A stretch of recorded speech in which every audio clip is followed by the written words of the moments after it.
네, 오늘 하나님이 우리에게 주신 말씀 함께 보겠습니다. 출애굽기 3장 5절로 8절까지의 말씀입니다. 제가 한 절, 여러분들이 한 절 번갈아 가면서 읽고 마지막 절 같이 읽겠습니다. 하나님이 이르시되 이리로 가까이 오지 말라. 내가 선 곳은 거룩한 땅이니 내 발에서 신을 벗으라. 또 이르시되 너는 세상에 향하는 길이 하나님의 모세가 하나님의 명령을 두려워하여 얼굴을 가리니 여호와께서 이르시되 내가 애굽에 있는 내 백성의 고통을 분명히 보고 그들이 그들의 감독자로 말미암아 부르짖음을 듣고 그 근심을 알고 내가 내려가서 그들을 애굽인의 손에서 건져내고 그들을 그 땅에서 인도하여 아름답고 광대한 땅, 젖과 꿀이 흐르는 땅, 곧 가나안 족속, 헷 족속, 아모리 족속, 그리스 족속, 히위 족속, 여부스 족속의 지방에 데려가려 하노라. 아멘. 네, 오늘은 하나님의 약속 동행이라는 제목으로 출애굽기 3장의 말씀을 같이 나누도록 하겠습니다. 지난주에 저희 모여서 같이 즐거운 시간을 보냈는데 참 즐겁고 좋았고 감사했고 행복했습니다. 여러분도 그러셨죠? 네. 대답은 정해져 있습니다. 네. 대답만 잘 해주시면 됩니다. 근데 주님의 이름으로 모여서 누리는 기쁨이기 때문에 더 크고 좋았던 것 같아요. 그리고 이렇게 한 주를 딱 보내고 나면 그 전주에 어떤 말씀을 나눴는지 살짝 흐릿해지기도 합니다. 네. 그래서 늘 설교를 조금씩 준비를 해도 괜찮을 것 같다는 생각이 들고요. 잠깐 그 전에 전했던 출애굽기 1장, 2장의 말씀을 좀 나누고 그 다음에 오늘 3장의 말씀을 좀 나눌 텐데요. 출애굽기 1장은요. 하나님의 약속 생명이라는 주제로 같이 말씀을 나누고 생명을 귀하게 여기시는 하나님의 마음을 그대로 표현을 했었던 말과 행동으로 나타냈었던 이스라엘의 산파 십브라와 부하에 대한 이야기를 출애굽기 1장에서 같이 나눴습니다. 그리고 출애굽기 2장에서는 하나님의 약속, 불인 인지심이라는 제목으로 차마 다른 사람의 마음을 지나칠 수 없었던 사람들이 나왔죠. 요게벳, 미리암, 바로의 딸, 그리고 모세의 장인 르우엘, 그리고 그들처럼 우리의 아픔을 차마 외면하시지 않는 하나님, 이렇게 그 이야기를 나눴던 게 출애굽기 2장의 내용입니다. 이제 출애굽기 3장의 말씀을 좀 같이 볼 텐데요. 말씀을 이렇게 계속 쓰는 분들이 많으시더라고요. 그래서 보면 제가 2장에서 모세의 장인의 이름을 뭐라고 했었는지 기억하세요? 르우엘이라고 했어요. 그래서 이 모세의 장인의 이름이 출애굽기에 3번 나오는데 3번 다 이름이 달라요. 그래서 첫 번째는 2장의 르우엘, 그거는 하나님의 친구라고 하는 뜻이고요. 그리고 3장에서는 이드로라고 하는 이름으로 나오는데 이 이름의 뜻은 풍성한, 많은 것을 가진, 충만한, 차고 넘치다라고 하는 뜻입니다. 근데 이름이 다르다 그래서 장인이 바뀌는 게 아니고요. 르우엘은 그 사람의 진짜 이름이고 이드로는 제사장으로서의 우리가 지금 쓰는 것처럼 좀 쉽게 이야기하자면 천주교에서 세례명 같은 거 있잖아요. 그런 것처럼 약간 별명식으로 붙는 이름이 이드로였을 것이다. 이렇게 추측을 하고 있습니다.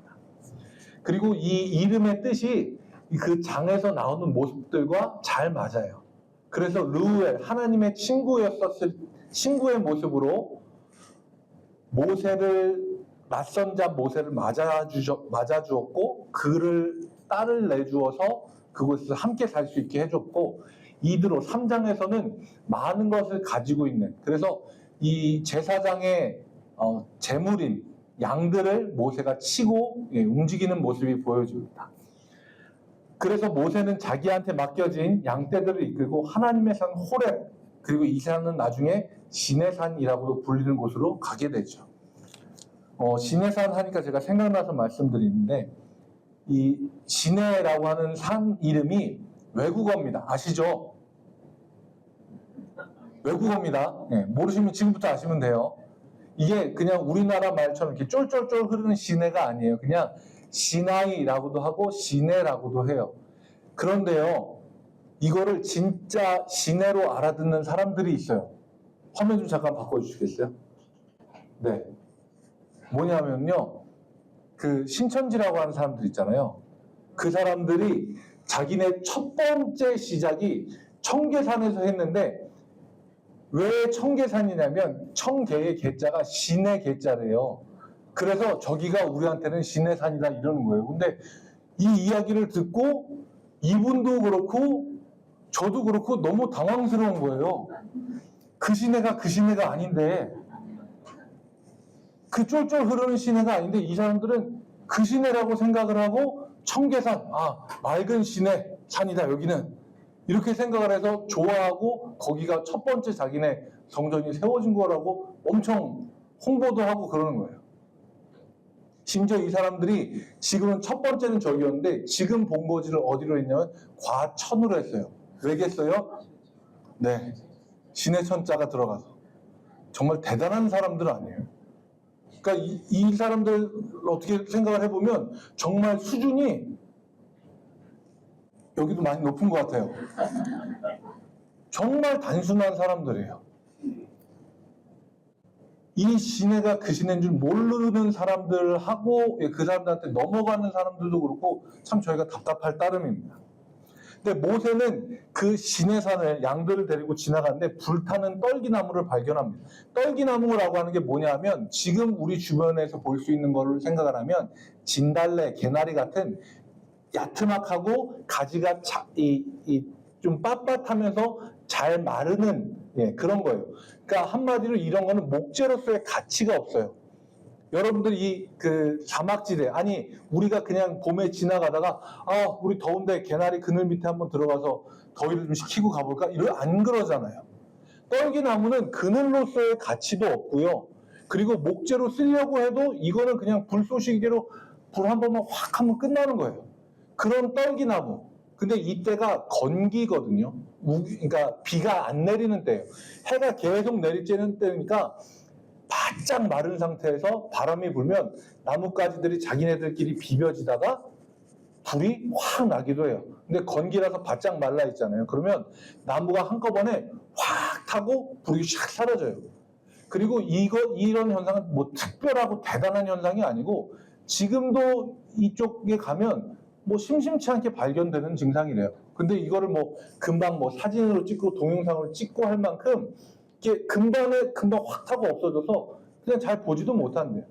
모세도 아마 그런 현상일 것이다 라고 생각하고 지나가려고 하는데 뭐 불났네 그런가 보다 하고 이렇게 싹 지나가려고 하는데 느낌이 이상한 거예요. 왜냐하면 이게 확 타고 없어져야 되는데 계속 타고 있으니까요. 그래서 고개를 돌려서 주목해서 보는데 계속해서 불이 꺼지지 않고 타고 있는 거예요. 신기하잖아요. 원래 불구경이 재밌잖아요. 네. 가운데 강이 더 있으면 좋은데 어쨌든 시내가 있으니까요. 네. 모세는 그래서 그걸 좀 가까이 보기 위해서 나아갑니다. 그런데 하나님이 그때 갑자기 모세의 이름을 2번 부르세요. 성경에서 사람의 이름을 2번 부르는 건요 굉장히 급할 때 불러요. 아니면 그 사안이 굉장히 중대할 때. 창세기에서도 아브라함이 자기 아들을 정말로 죽이려고 눕혀놓고 칼로 내려치려고 할 때 하나님의 사자가 발음하기도 어려운 아브라함의 이름을 아브라함아 이렇게 2번 부르거든요. 여기서도 모세가 야 신기하다 그러면서 가까이 가서 보려고 하는데 모세야 하고 2번 부르는 거예요. 왜냐하면 이건 급하거든요. 그러면서 하는 얘기가 뭐냐면 거기에 멈춰서고 내 신을 벗으라라고 이야기하는 겁니다. 5절 말씀 좀 보여주세요. 네. 하나님이 이르시되 이리로 가까이 오지 말라. 이렇게 하면 멈추는 거죠. 그리고 내가 선 곳은 거룩한 땅이니 발에서 신을 벗으라라고 이야기합니다.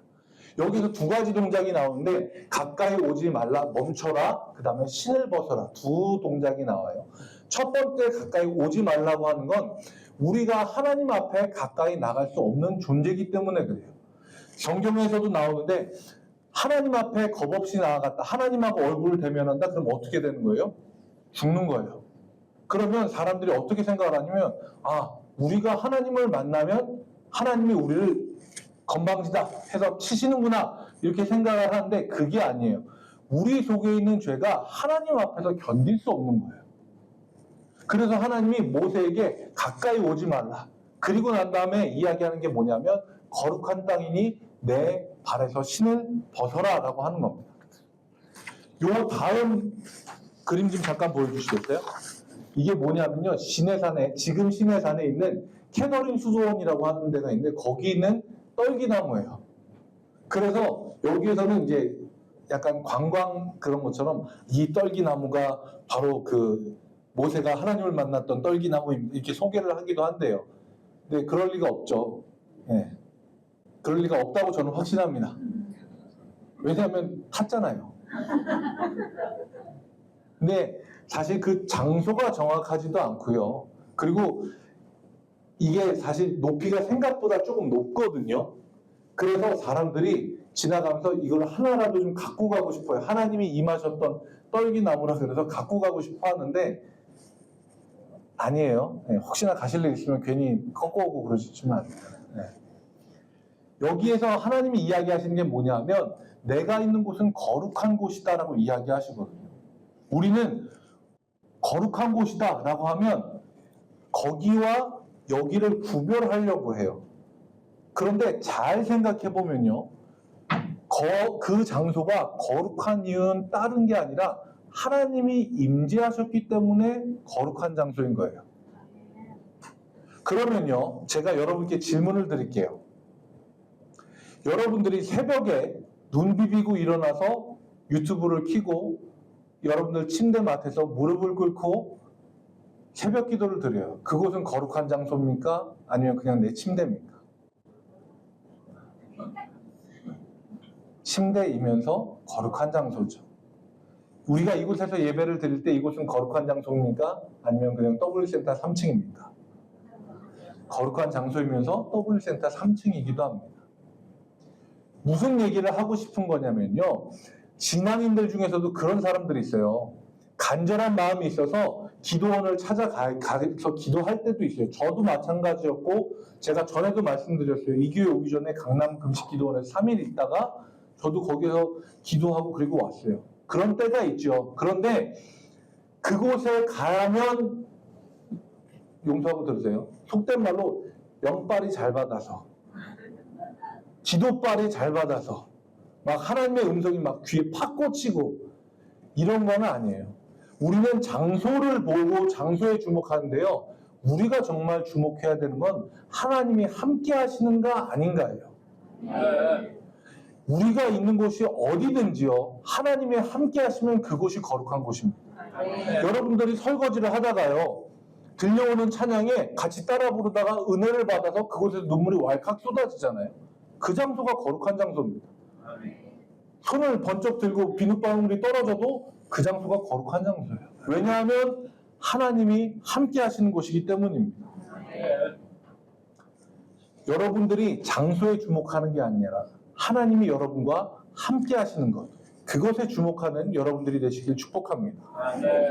자, 그러면 두 번째, 하나님이 모세에게 신을 벗으라고 했잖아요. 멈춰라, 그 다음에 신을 벗어라. 근데 왜 하필 신일까요? 제가 이거를 좀 고민을 해봤어요. 이 외국 사람들의 그 매너 중에 그런 게 있잖아요. 남자들이 중절모 멋있게 딱 쓰고 다니다가 실내 들어가면 이렇게 착 벗어서 놔두고 뭐 그런 게 있잖아요. 그리고 뭐 성당, 오래된 성당 이렇게 가면 여자들이 머리에 이렇게 그 뭐 흰수건 같은 거 이렇게 착 쓰고 뭐 이런 거, 그런 매너 정도로 하나님이 신발을 벗으시라고 한 걸까? 근데 그건 아무래도 아닌 것 같아요. 왜냐면요, 여러 가지 해석들이 있는데 룻기 4장 7절 말씀을 좀 보여주시겠어요? 이게 뭐냐면 룻의 남편이 되는 보아스가 친척하고 이제 중요한 이야기를 나눈 다음에 확실한 약속의 증거를 뭘 하냐면 신발을 벗어서 줘요. 네. 신발을 벗어서 줍니다. 그러면서 여기에서 나오는 게 뭐냐면 이것이 이스라엘 중에 증명하는 전례가 된지라. 그러니까 땅 거래에 대한 이야기를 하면서 신발을 벗어주는 거예요. 지금으로 이야기하면 인감 증명을 찍는 것 같은 거예요. 그래서 그만큼 중요하기 때문에 하나님이 신발을 벗으라고 하셨구나라고 생각을 하고 저도 이 해석이 맞나 보다 하고 열심히 읽어봤는데 아무래도 이상한 거예요. 왜냐하면 성경이 어디예요? 룻기거든요. 출애굽기보다 훨씬 더 뒤쪽인 거예요. 그래서 아무래도 이건 아닌 것 같아요. 물론 그런 의미도 있겠지만. 그래서 진짜 하나님이 뜻하고자 하시는 이 의미가 뭘까? 다음 화면 좀 보여주시겠어요? 이력서라고 하는 글자가 있는데 한문으로 보면요. 밟을 이, 신이, 그리고 지날력, 세월력, 글서, 문서예요. 이력서는 뭐냐면요. 내 이력을 쓰는 건데 이력이라고 하는 뜻은 내가 내 발로 내 신으로 밟고 걸어온 나의 세월인 거예요. 그게 이력서거든요. 근데 하나님이 너 내 앞에 나올 때 신을 벗고 나와 라고 하는 건 뭐냐면 네가 지금까지 살아왔던 너의 인생들 다 벗어서 내려놓고 나오라 라고 하는 그 부르심으로 저는 읽었습니다. 하나님이 사명자를 부르실 때는요. 지금 너의 모습이 어떠한가? 지금까지 네가 어떠했다? 네가 어떤 인생을 살았다? 이런 거 중요하게 여기지 않으세요? 누가복음 9장 59절 62절 말씀을 보면 예수님이 제자를 부르시는 장면이 나오거든요. 근데 이 제자가 뭐라고 얘기하냐면 아버지를 장사하고 그 다음에 제가 따라가겠습니다. 예수님이 아니야. 죽은 자는 죽은 자들로 장사하게 하고 산 자인 너는 나를 따르라. 그리고 다른 사람은 제가 가족들하고 이별하고 오겠습니다 하니까 예수님이 쟁기를 잡고 뒤를 돌아보는 사람은 하나님 나라에 합당하지 않다라고 단호하게 이야기하세요. 그건 뭐냐면 지금까지 내가 어떤 인생, 어떤 가정, 어떤 상황에서 왔든지 하나님이 부르면 내 신발 벗어 던져놓고 그대로 응답하는 겁니다. 저는 여러분들이 그런 분들이 되셨으면 좋겠어요. 하나님이 어떤 장소에서든지 너의 있는 지금 그 장소, 그 마음 그대로 나에게 나와라. 그러면 네, 하나님 제가 여기 있습니다. 저를 불러주셨군요. 제 신발 벗고 주님 따르겠습니다.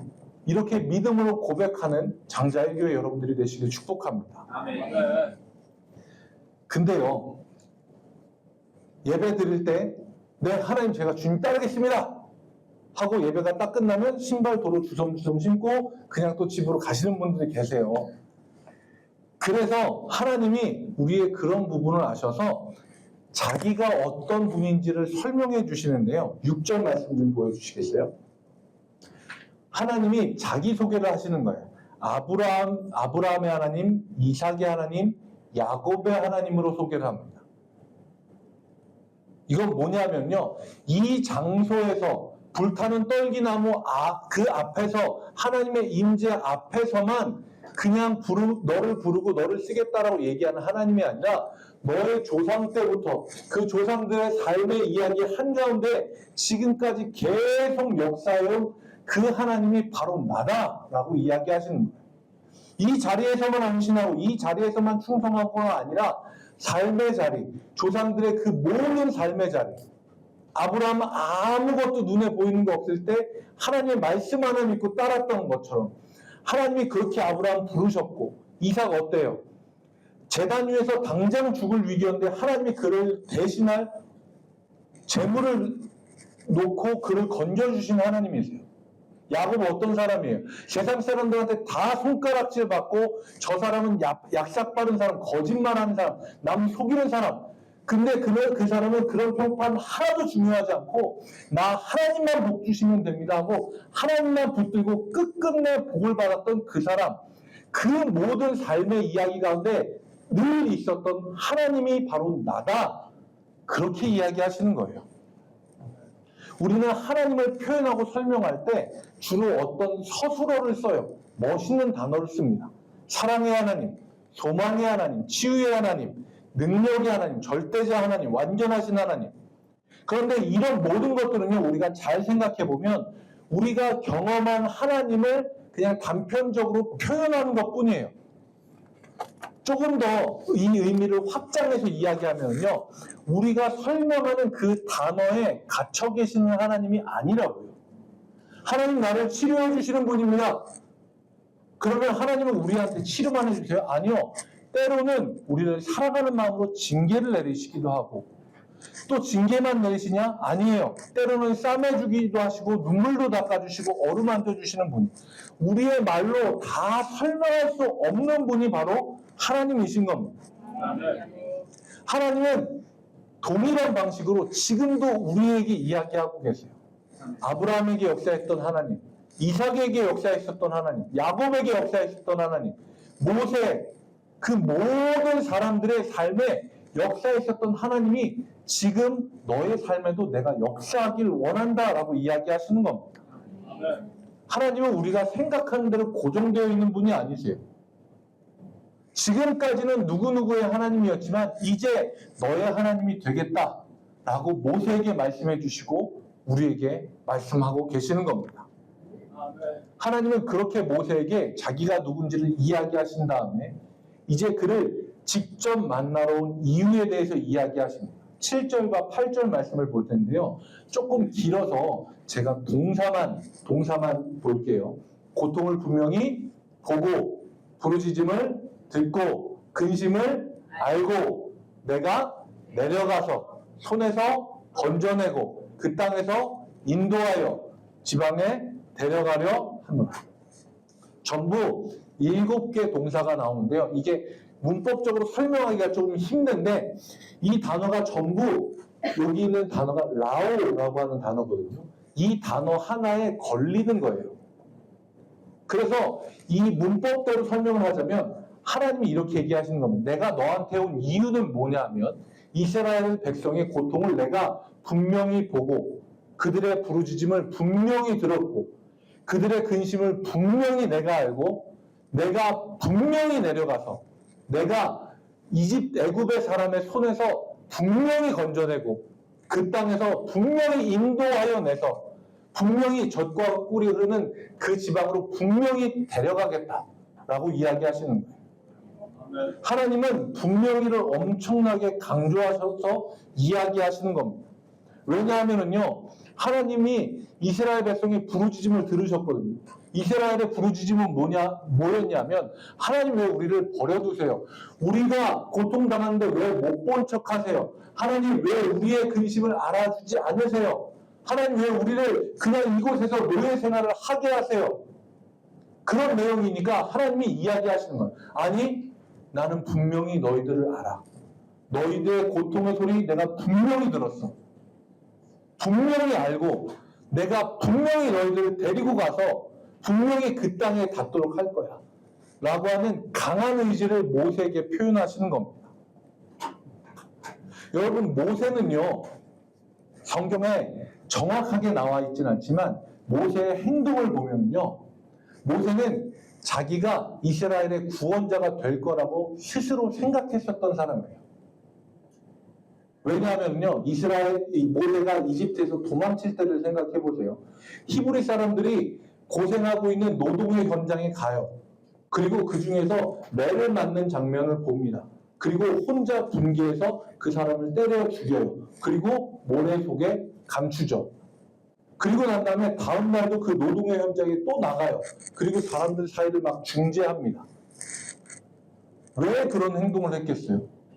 모세는요, 어릴 때부터 히브리 집안에서 나고 자랐지만 자기가 왕궁에 들어가는 남과 다른 운명을 가진 사람이라고 생각을 했어요. 그래서 하나님이 나한테 내가 이스라엘 백성을 해방시킬 사람이구나 라고 생각을 한 거예요. 그래서 사람들 사이에 지도자처럼 문제가 있으면 해결해 주려고 하고 참견하고 그 사람들 마음을 얻기 위해 노력했어요.